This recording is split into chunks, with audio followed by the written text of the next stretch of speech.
What do you make of the Andrew Tate phenomenon? What do you make of Andrew, and what do you make of the men that follow him? And then what are some of the learnings from men these days? I think he's evolved quite a lot from when he first came out to his current state. And it's not, I mean, I don't disagree with everything he says or anything like that. I think his fundamental message is almost to kind of reclaim masculinity. And I understand that message.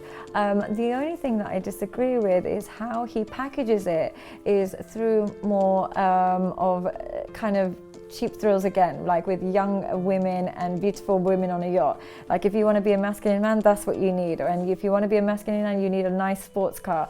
And so that's the only thing. I think his fundamental values are correct, but how he advertises it to men and how he lures men into that is through those cheap values that I'm actually hoping men will diminish. Having a bunch of girls on a yacht won't actually fill that void and won't create that long-lasting, that masculinity that you're craving.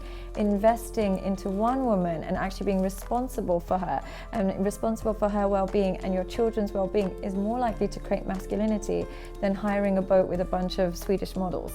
And so that part I disagree with. And similarly, having lots of fancy cars, again, it's a junk value. Yes, it's nice, but it doesn't actually bring you purpose in life. And it's also something that once you achieve it, it doesn't actually add anything to a man. Whereas problem solving and responsibility and self-control, these are traits that are continuous.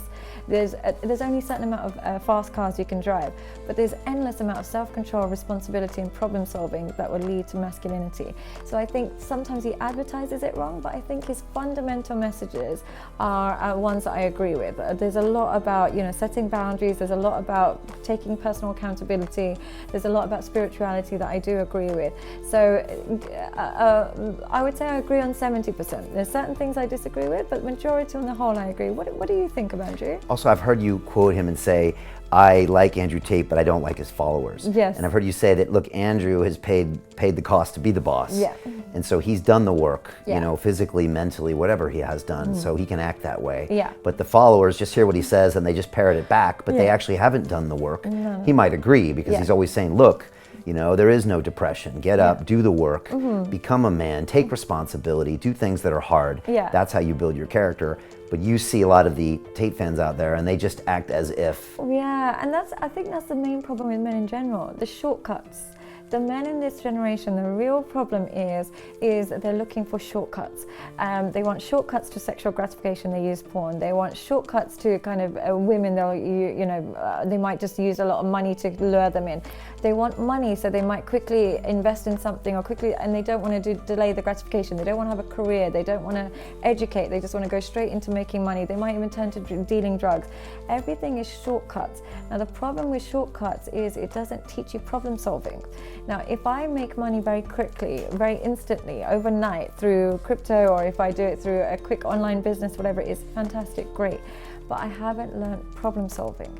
I haven't learned what could I do if everything goes wrong? What is it like to lose everything and build it back? What tenacity do I require? Now, in order to be a masculine man, you have to be a problem solver. Now, the problem with this generation of men, they don't want to put in the work to become a problem solver.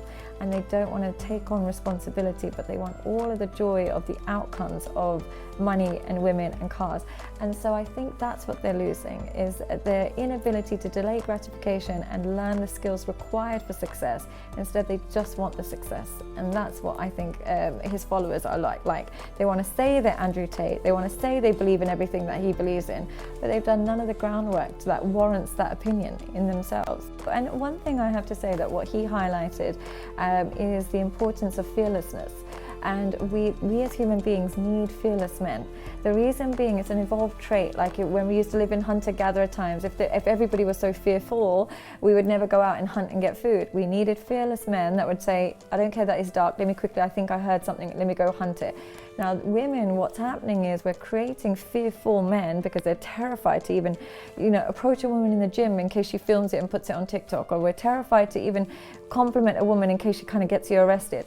So what's happening is we're creating fearful men, but the reality is when a woman is with a man who's fearful of her, she feels like she has a power over him. And when she feels like she has more power than him, she doesn't feel safe. So we actually need a fearless man. And when we say fearless, it doesn't just mean he says what he wants. He has a willingness tends to walk away. He actually lets go of a woman if she's being too difficult. But the problem is we've created a society of men who tiptoe around women, and as a result she no longer feels safe, and when women don't feel safe, they end up either they lose their identity. They're becoming masculine, they're becoming feminine, they don't know what they do. So they get a bit lost in the process. So I think what he's highlighted is that people are attracted to fearlessness, and it's something that we need to bring back. And it's what's so funny is, like you were saying with your guest Dan, probably what he said 100 years ago wouldn't be seen as fearless. But now we've made what's normal and what's just an opinion, we're terrified to say it, because again, the modification is if you say something that offends the softest people in society, you might get cancelled. And so we're catering to the weakest members of society and tiptoeing around them, and as a result we're silencing everybody and their opinions, sadly. And for the people who are looking to find their purpose in life, you should read the book, The Higher Mind Calling.